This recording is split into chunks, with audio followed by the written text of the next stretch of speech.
자, 오늘은 우리가 그리스도인이 되면 이렇게 new라는 단어가 많이 붙어요. 새로운 삶이 시작되었다. 우리 에베소서에서도 보면 심령이 새롭게 되어 또 옛옷을 벗어버리고 새 옷을 입고 또 새로의 노래를 부르고, 이런 새 new라는 단어가 많이 나와요. 이전의 삶의 방식과 다른 삶을 살아야 된다는 것. 우리가 교회도 새로운 공동체예요. 이 세상에서 볼 수 없는 새로운 사회, 뉴 소사이어티의 새로운 공동체. 여기에는 다르게 살아가는 삶의 원리, 삶의 방식이 작동되어야 그게 가능하죠. 그래서 오늘 우리는 18절 오직 성령의 충만함을 받으라라는 이 말씀과 함께 18절과 21절의 말씀을 우리가 계속 살펴보고 있는데요, 사실은 이 18절에서부터 21절까지의 내용이 하나로 묶여져 있습니다. 분리시킬 수 없는. 그러니까 성령 충만한 삶이 어떤 삶이냐, 그게 우리의 예배로, 그리고 우리의 삶의 감사로, 그리고 이게 마지막에 복종의 형태로 나타난다. 이 성령 충만은 너무 거창하게 생각할 필요가 없고, 성령의 충만함을 입으면 특이한 기적적인 어떤 역사뿐만 아니고 우리의 일상의 다양한 영역의 삶의 라이프 스타일이 달라지는 것입니다. 오늘 이제 다룰 주제는 21절의 말씀인데요, 복종이라는 단어입니다. 이 단어는, 이 주제는 6장 9절까지 계속 이어집니다. 앞으로 제가 몇 주 동안 이 주제를 가지고 계속 가게 되는데요, 오늘 21절을 잘 이해해야 앞으로 이어지는 말씀들을 이해할 수 있습니다. 자, 복종이라는 단어가 오늘 나오는데요, 이 단어를 처음 대하는 우리의 마음은 어떻습니까? 복종하면 느낌이 그렇게 썩 좋지 않을 수 있어요. 왜냐하면 이 복종이라는 단어의 이미지 자체가 압제, 지배, 정복, 이런 개념이 우리에게 다가오니까 그렇습니다. 본래 이 복종이라는 단어는 부정적인 단어가 아닙니다. 그런데 이게 에덴 동산에서 죄로 인하여 이 범죄한 이후에 이 단어가 악용된 게 문제입니다. 그래서 이러면 세상 안으로 들어가면 힘의 대결이 펼쳐지죠. 그래서 우리는 사람이 모이면 복종과 비복종의 관계가 항상 형성됩니다. 한 사람은 복종하려고 하고 한 사람은 복종을 받아야 되는, 그러니까 지배 개념이에요. 이 복종은 지배 개념. 누가 누구를 지배할 것인가, 누가 우위에 있는가. 자, 거기에는 긴장감이 돌고 갈등이 야기됩니다. 사람이 모이면 어디나 서열이 정해집니다. 그 서열을 무시하고 행동하면 사고가 나죠. 직장에 가든 어디 가든 서열이 있어요. 그 서열에 대한 눈치를 못 보면 인간관계, 사회생활이 망가지는 것입니다. 자, 사람들은 힘으로 자신이 다른 사람을 움직임으로 자신의 존재를 증명하려고 합니다. 그러나 여러분, 우리의 관계 안에서 힘, 다르게 표현하면 권력, 이 작동되는 순간에 관계는 깨어집니다. 자, 문제는 인간의 죄성인데요, 힘을 자기 중심적으로 사용하려고 하는 것입니다. 그래서 복종을 요구하는 쪽과 복종에 따라야 하는 쪽 간의 갈등이 일어나는 것입니다. 특별히 힘을 가진 자의 행포가 드러날 때가 있습니다. 역사 속의 노예 제도와 같은 것이죠. 권력을 가진 사람의 편에서 유리하게 제도화하고, 그래서 그 강력한 힘을 계속적으로 작동시키려고 하는 이 시스템을 만드는 것입니다. 그곳에는 이제 자유가 없죠. 어떤 것도 스스로 선택할 수 없게 만드는, 여기에는 지배와 착취의 형태의 부조리가 일어납니다. 그래서 이 무조건적인 복종을 요구하면 때로는 이 폭군, 황제들이 하다가 이제 혁명을 맞게도 되죠. 이제 문제는 권력의 오용입니다. 이스라엘의 일대 왕이었던 사울 왕도 권력을 오용하죠. 다윗을 죽이려고 하고, 빌라도도 예수를 죽이기 위해서 자기의 힘을 이제 쓰는데 이게 권력의 남용입니다. 이 복종에는 상대적 우월주의가 있습니다. 바울 시대는 남성들이 여성들의 우위에 있었습니다. 누가 더 우월한가?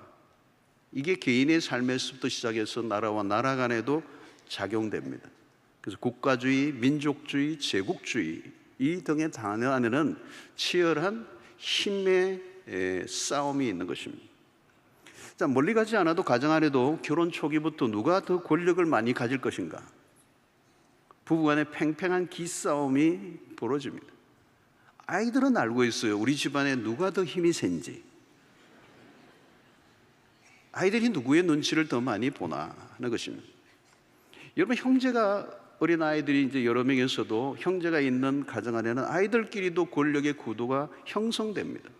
막내는 형들의 권세로부터 불리해질 때마다 엄마의 치마 폭에 숨습니다.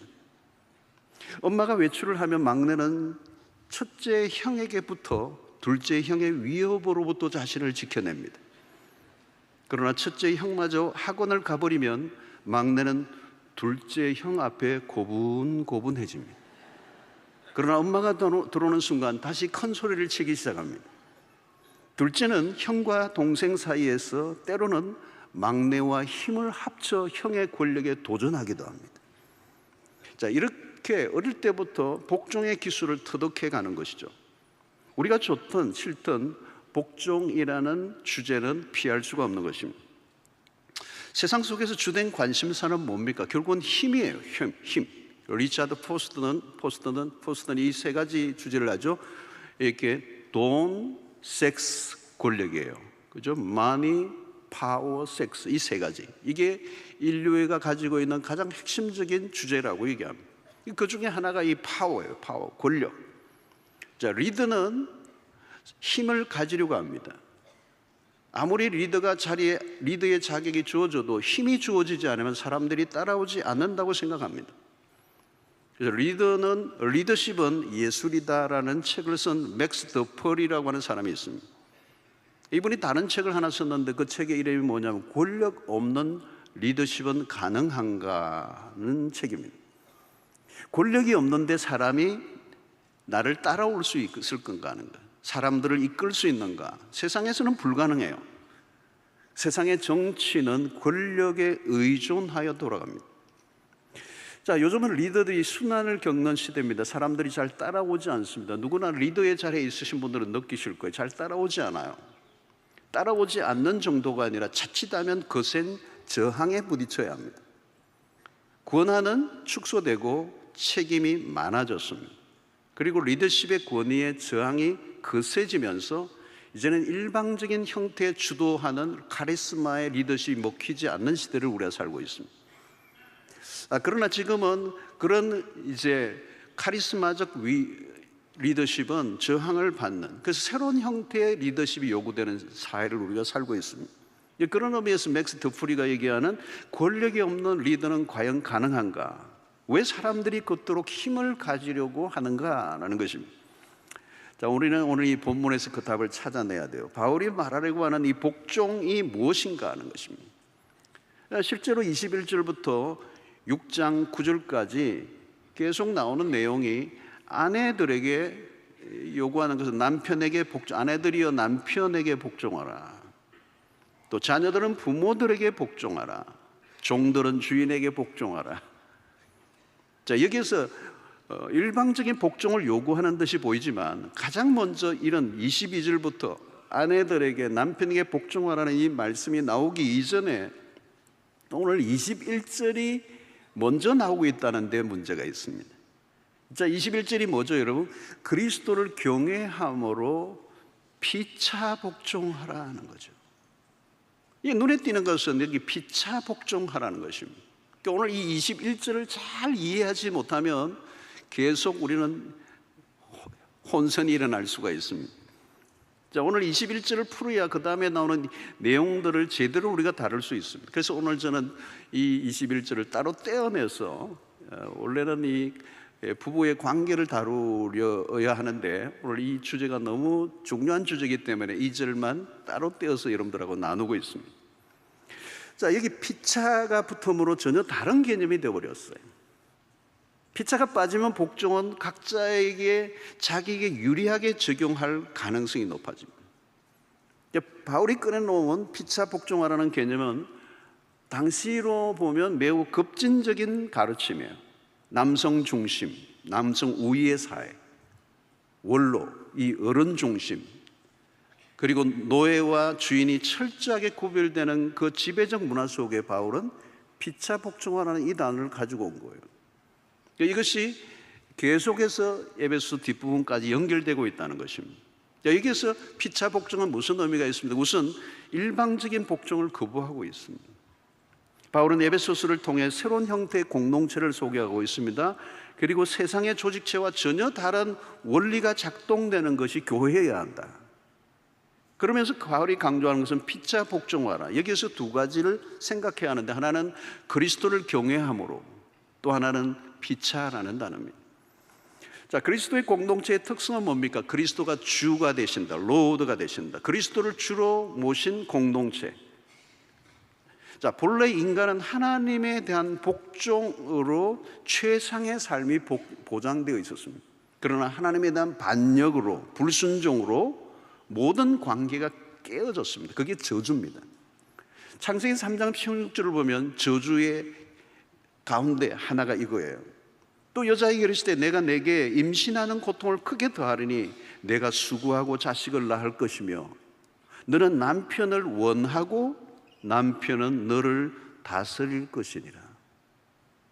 가장 친밀한 관계에서마저 갈등과 대립이 시작되었습니다. 이 지배의 개념은 죄의 흔적입니다. 지배하려 하고 지배를 거부하려고 하는 문화, 이게 죄의 형태에서 나온 것이고 그것이 저주의 형태예요. 그런데 그 저주를 걷어내신 분이 있는데 바로 그리스도이십니다. 그리고 그 그리스도가 이 복종의 개념을 바꾸어 놓으셨습니다. 그리스도가 우리의 삶 속에 그 저주를 해결하시기 위해서 행하신 일이 무엇인지요? 그게 히브리서 5장 8절로 9절에 나와 있습니다. 그가 아들이시면서도 받으신 고난으로 순종함을 배워서 온전하게 되셨은즉 자기에게 순종하는 모든 자에게 영원한 구원의 근원이 되시고, 그러니까 아들이 아버지에게 순종, 고난을 통하여 순종을 드러내시고 그 예수 그리스도에게 순종하는 자에게 또 구원을 베풀어 주신다, 이렇게 말씀합니다. 자, 겟세마네 동산에서도 기도 역시 예수님의 복종이 나오는데요. 마태복음 26장 39절에 보면 조금 나아가사 얼굴을 땅에 대시고 엎드려 기도하여 이르시되 내 아버지여 만일 할만하시거든 이 잔을 내게서 지나가게 하옵소서. 그러나 나의 원대로 마시옵고 아버지의 원대로 하옵소서. 이건 순종의 모습입니다. 십자가 앞에 순종하시는 그리스도. 예수 그리스도는 끊임없이 복종하는 자로 사셨습니다. 그리스도는 십자가의 완전한 복종을 통하여 우리에게 구원을 베풀어 주셨다는 거예요. 그래서 그리스도는 우리의 최고의 모델이십니다. 그리스도는 누구이신가? 우리의 주가 되십니다. 그분은 공생애 동안 줄곧 종으로 사셨습니다. 그리고 그리스도에게는 군림하는 이미지가 전혀 없습니다. 지배하려고 하는 강한 신의 이미지를 그리스도에게서는 발견할 수가 없습니다. 십자가를 목전에 두고 주목할 만한 사건이 하나 벌어졌습니다. 당시의 문화는 찾아온 손님들에게 발을 씻어주는 문화예요.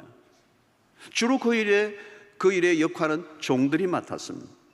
그날도 예수님과 제자들이 모두 발을 씻어야 하는 상황이었습니다. 그날따라 종들이 보이지 않아요. 그 모두가 발을 쭉 내밀고 누군가 씻어주기를 기다리고 있었습니다. 바로 그때 갑자기 예수께서 허리에 수건을 동이시고 제자들의 발을 씻어주기 시작했습니다. 파격 그 이상입니다. 가장 활짝 놀란 사람은 베드로였습니다. 왜 그렇게 강하게 거부 반응을 보였을까?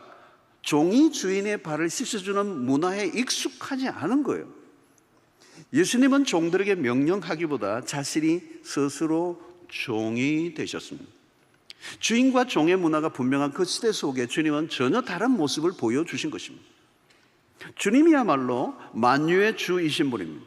그러나 도리어 종의 모습을 갖추셨습니다. 주인 행세를 하지 않았어요. 여러분, 우리가 어디를 가나 주인은 주인의 포스가 있어요. 사장은 사장 같아요.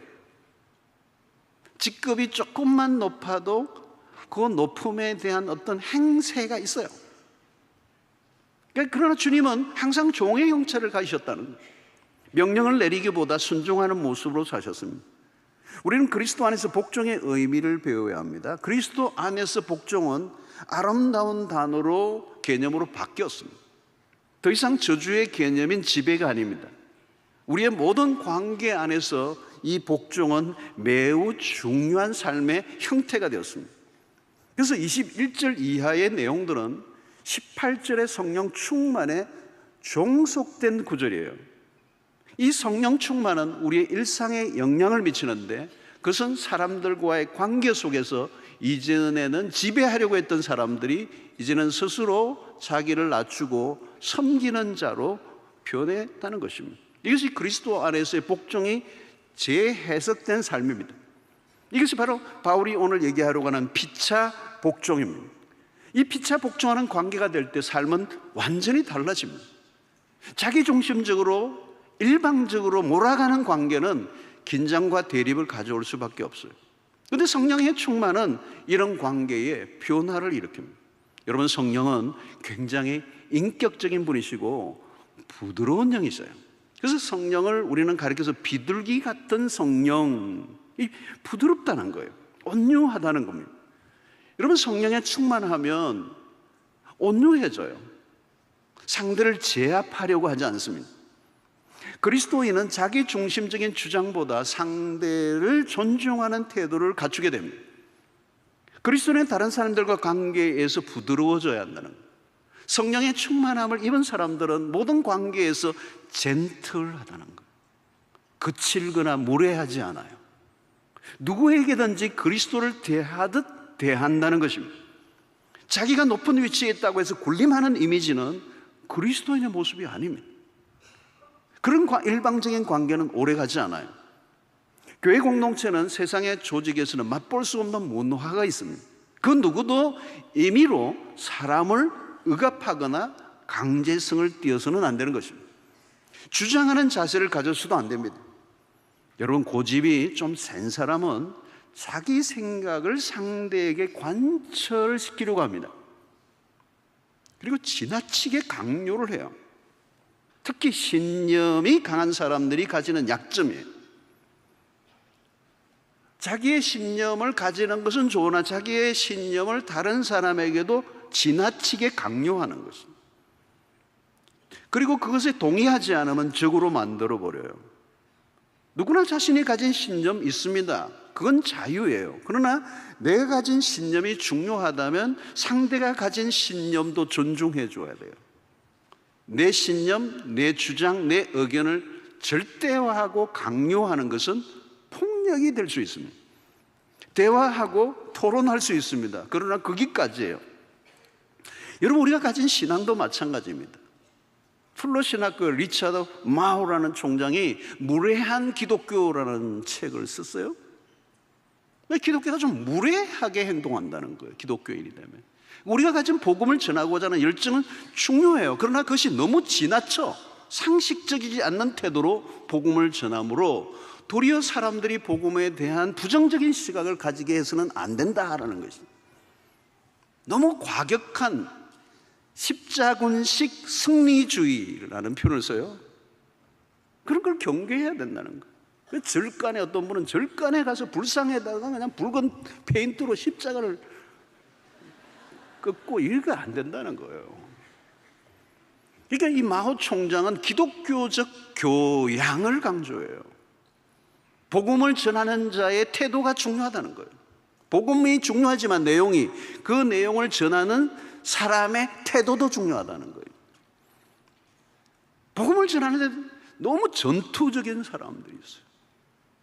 여러분, 신앙이 깊어진다는 것은 능력만이 아니라 성품이 같이 깊어져야 돼요. 열심은 가상한데 성품이 따라주지 않는 경우가 많아요. 예수를 믿는다고 하는데 자꾸 싸우자고 하는 사람들이 있어요. 자기와 같지 않으면 자꾸 시비를 걸려고 하는 거죠. 여러분, 가정 안에서도 신앙이 좋다는 아내가 아직 준비가 안 된 남편을 너무 강하게 밀어붙이는 거예요. 그래서 마음에 안 들 때마다 마귀야 물러가라 이러니까 너희 아빠가 우리 집에서 마귀다, 마귀. 어떻게 그 마귀가 교회를 오시겠어요? 그러니까 나중에라도. 상대를 폄하함으로 자신의 신앙을 입증하려고 하는 태도는 문제가 있는 거예요. 여러분, 너무 극단적인 사람들이 있으면 자기 세계에 빠져 있는 사람들이에요. 자기와 반대 의견을 가진 사람에 대한 포용적인 태도가 없어. 자기와 다르면 모두가 적이에요. 오늘 우리 사회가 굉장히 극단화되어 있어요. 어떻게 다 나와 같을 수가 있어요? 다르다는 말이죠. 그런 극단론자들은 행동이 굉장히 거칠어요. 무례해요. 나와 다른 생각을 가진 사람을 너무 경멸해요. 지나친 자기중심성, 자기 과신이 너무 심해 상대편의 이야기를 들으려고 하지 않는 거예요. 이런 사람들은 항상 투쟁적이에요. 상대를 제압하고 무릎을 꿇게 하려고 하는 것입니다. 여러분, 지나치게 주장하는 태도는 그 안에 자만이 있습니다. 내가 항상 옳다는 태도는 분열을 가져옵니다. 이런 사람들의 특징은 대부분 이분법적 사고를 가지고 있어요. 흑백 논리예요. 모든 걸 둘로 나눠요. 여러분, 어떻게 세상이 둘로만 나눌 수가 있어요? 너무 단순 논리예요. 그래서 가장 무서운 사람은 책 한 권만 읽은 사람이다. 그 말이 맞는 말이에요. 그럼 매일 싸우며 살아야 하는 겁니다. 이런 것들이 개인을 넘어 국가 간으로도 번지면 전쟁이 벌어지는 거예요. 지금 이제 우리 세계가 지금 굉장히 냉전 체제 같이 돌아가면서 지금 굉장히 이 역사의 어두운 면들이 지금 부각되고 있죠. 그러니까 내 상대 말은 안 듣고 자기 소리만 내면 그것은 전쟁터가 되고 마는 것입니다. 여러분, 바울 사도가 살았던 시대도 오늘 못지않게 다양한 문화들이 공존하는 시대였습니다. 에베소서도 마치 에베소라고 하는 이 도시 자체가 다양한 문화가 오고 가는 굉장히 복잡한 다양한 이슈가 오고 가는 그 시대 속에 바울이 로마서에서 무슨 표현을 합니까? 12장 18절에 보면 할 수 있거든 너희로서는, 할 수 있거든 너희로서는 모든 사람과 더불어 화목하라.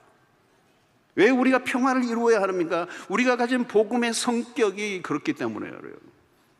진짜 싸움은 우리 속에서 벌어집니다. 우리가 가진 복음의 절대성, 유일성을 포기하면 안 돼요. 그러나 그것을 전하는 사람의 태도는 아름다워야 돼요.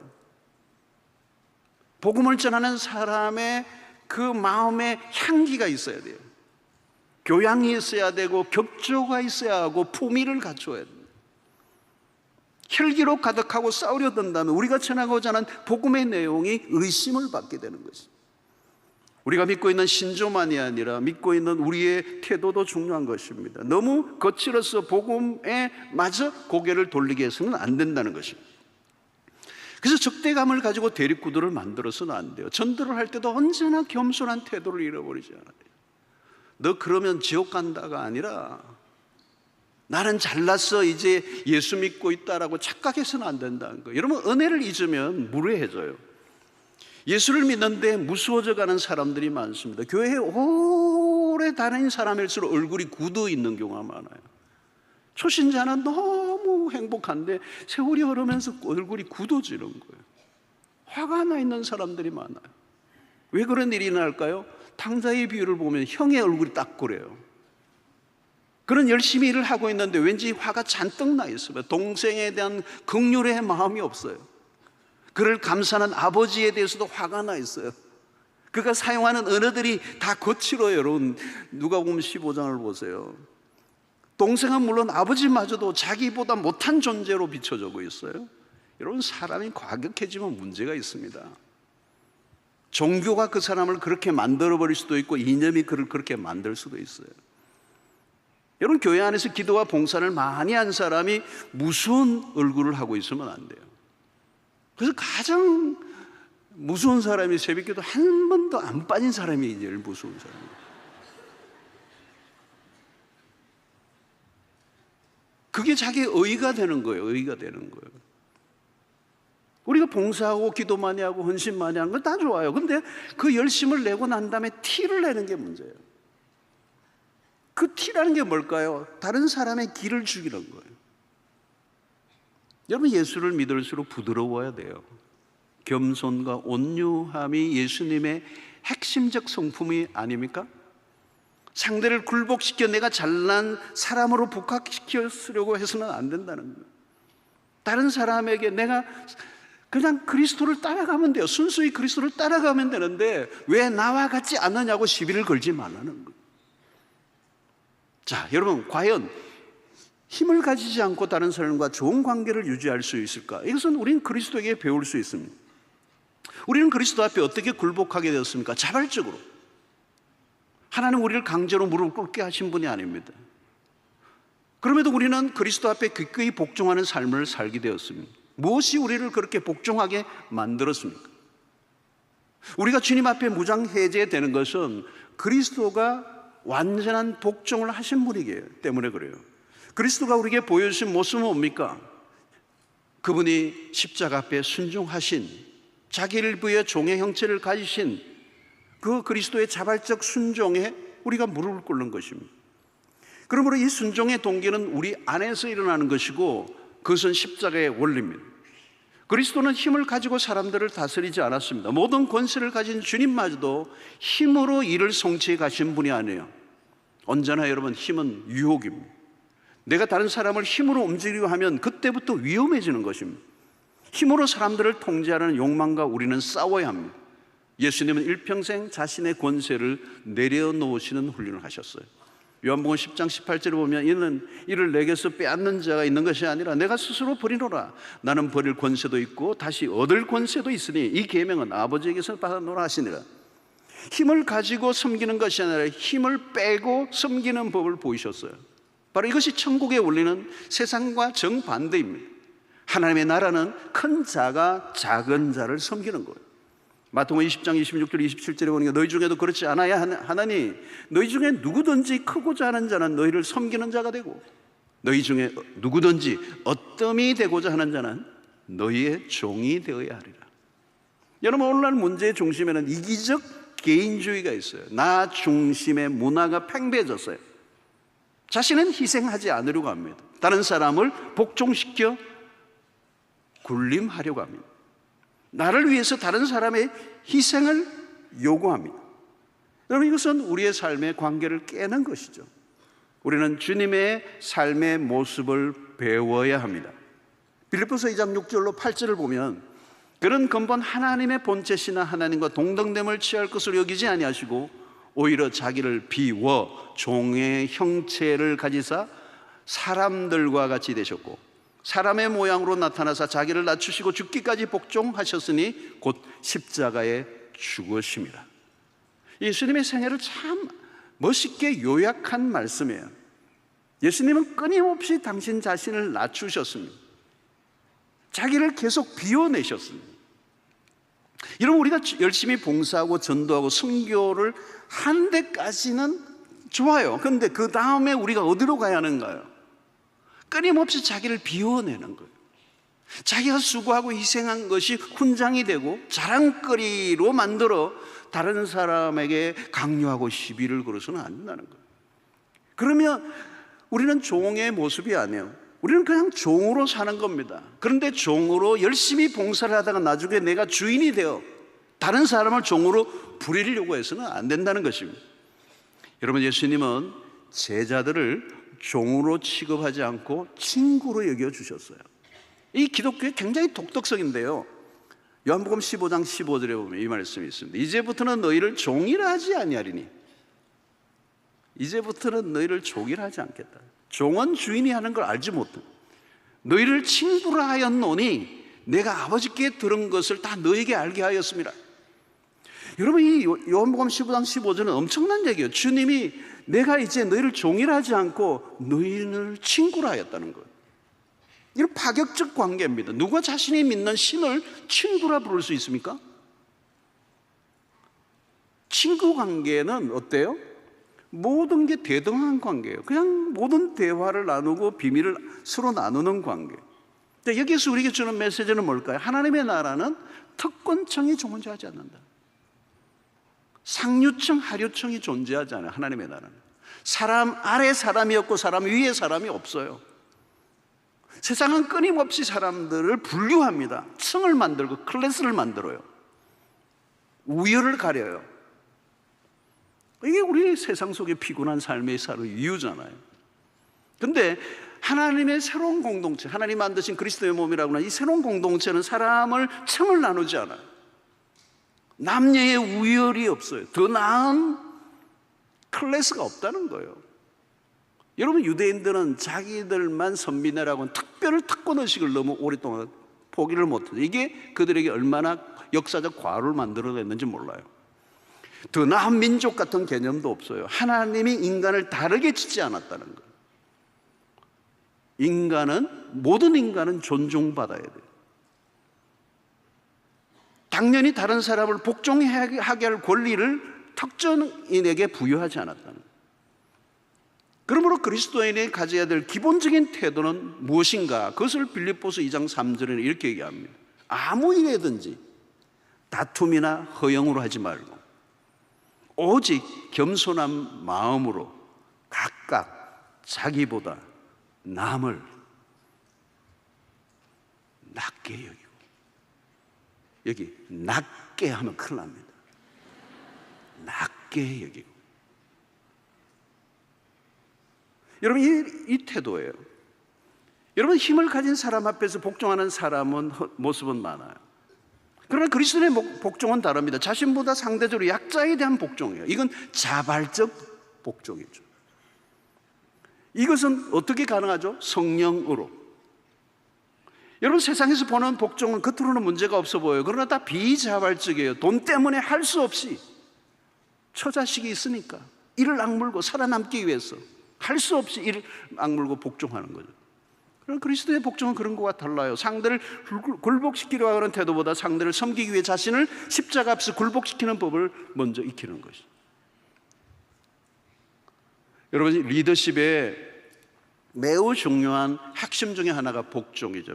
리더십의 훈련 중에 하나가 복종이에요. 누군가에게 복종을 한 사람이 다른 사람을 이끌 수가 있어요. 일반적으로 사람들은 리더십에 대한 관심이 많고 리더십에 대한 책을 많이 읽고, 우리도 한국에도 리더십이 그냥 인기를 몰고 간 때가 있어요. 리더십 어디나 그 리더십 세미나를 해요. 가능한 모든 사람을 리더가 되려고 합니다. 우리 자녀들에게서도 날마다 기도하는 게 부모님이 뭡니까? 머리가 될지언정 꼬리가 되지 않게 하옵소서. 이 기도 얼마나 많이 했습니까? 근데 여러분, 이 리더십에 대한 관심은 많은데 팔로우십에 대한 관심이 없어요. 리더십을 익히기 전에 먼저 뭘 배워야 되나? 팔로우십에 따르는 법을 배워야 돼요. 이끄는 법을 배우는 게 먼저 하는 게 아니라 내가 리더의 뒤를 잘 따라가는 훈련, 이 팔로우십이 먼저 되어야 리더가 될 수가 있어요. 타인을 섬기는 훈련이 먼저 되지 않으면 다른 사람을 이끌 수가 없어요. 사랑은 멀고 권력은 가깝습니다. 사람들을 지배하고 싶은 심리는 본성적이에요.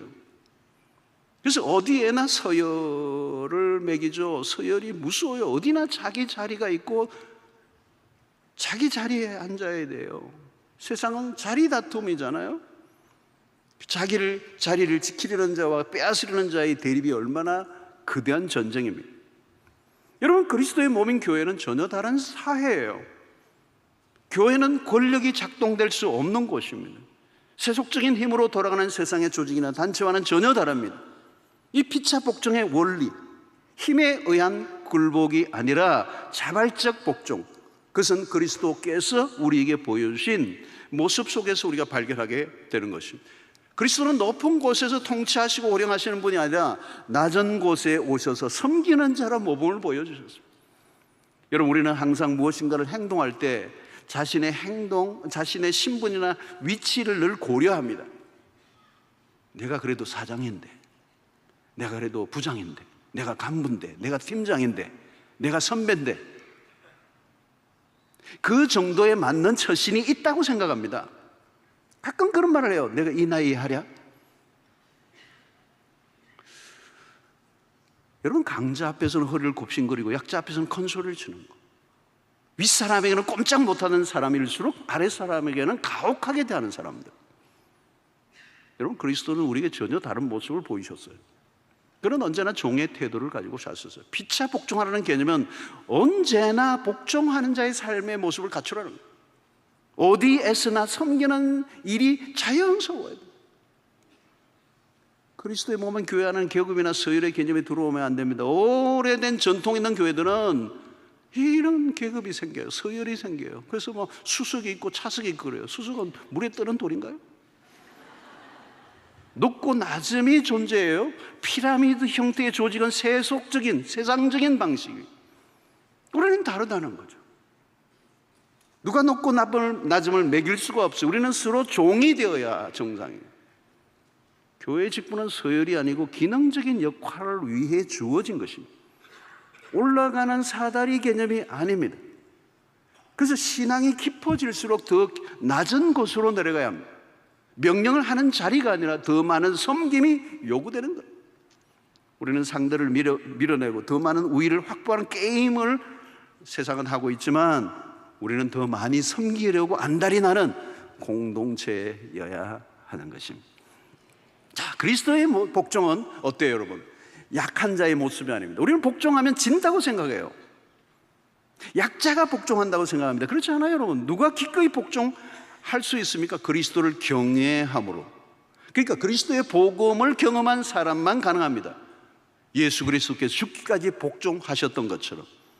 그때 어떤 일이 일어났죠? 빌립보서 2장 9절로 11절을 보면 이름으로 하나님이 그를 지극히 높여 모든 이름 위에 뛰어난 이름을 주셔서 하늘에 있는 자들과 땅에 있는 자들과 땅 아래에 있는 자들로 모든 무릎을 예수의 이름에 꿇게 하시고 모든 입으로 예수 그리스도를 주라 시인하여 하나님 아버지께 영광을 돌리게 하셨느니라. 하나님이 그 낮아지신 그리스도를 지극히 높이셨어요. 여러분, 복종의 삶은 실패가 아닙니다. 승리를 가져옵니다. 여러분, 우리는 세상의 풍조와 그슬로 싸워야 합니다. 여기에 매우 중요한 바울은 우리에게 주신 교훈이에요. 상호 복종. 이것은 의무적 복종이 아니라 즐거운 복종. 그래서 이 복종이라는 단어가 복음 안에서 재해석되어질 때 이것은 거북한 단어가 아니라 아름다운 단어가 된 것입니다. 사랑하는 성도 여러분, 이것은 쉬운 일은 아니에요.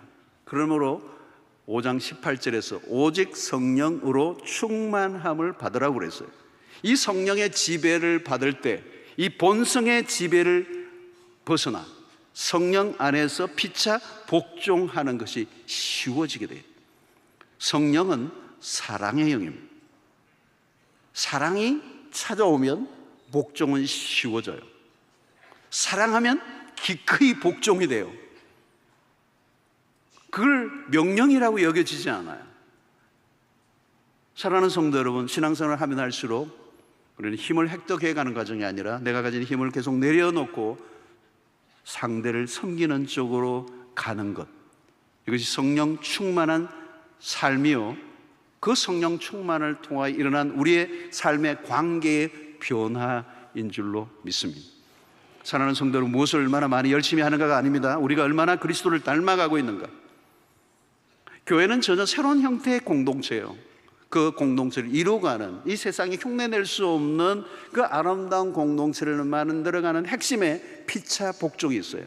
복종시키고 지배하고 굴종하고 무릎 꿇게 하고 자기중심적으로 가는 이 문화, 이 세상의 문화와 정반대, 우리의 본성을 이겨 성령의 충만함 가운데 사랑으로 기꺼이 상대를 위하여 나의 힘을 해체하고 그리스도처럼 섬기는 삶을 살고자 할 때 우리의 삶의 관계에 회복이 일어나고 모든 묶인 것이 풀려지고 우리는 새로운 공동체를 만들어가는 놀라운 축복이 우리 안에 있게 될 줄로 믿습니다. 이 놀라운 은혜가 여러분의 삶의 일상에 이루어지게 되기를, 또 순종해지기를, 성령 충만하심으로 승리하는 우리의 모든 인간관계 될 수 있게 되기를 주의 이름으로 축원합니다. 하나님, 오늘 또 우리에게 주신 말씀으로 인하여 감사를 드립니다.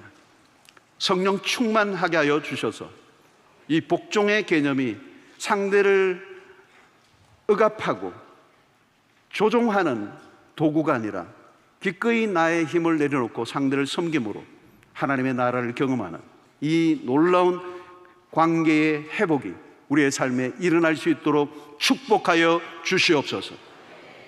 예수님의 이름으로 기도하옵나이다. 아멘.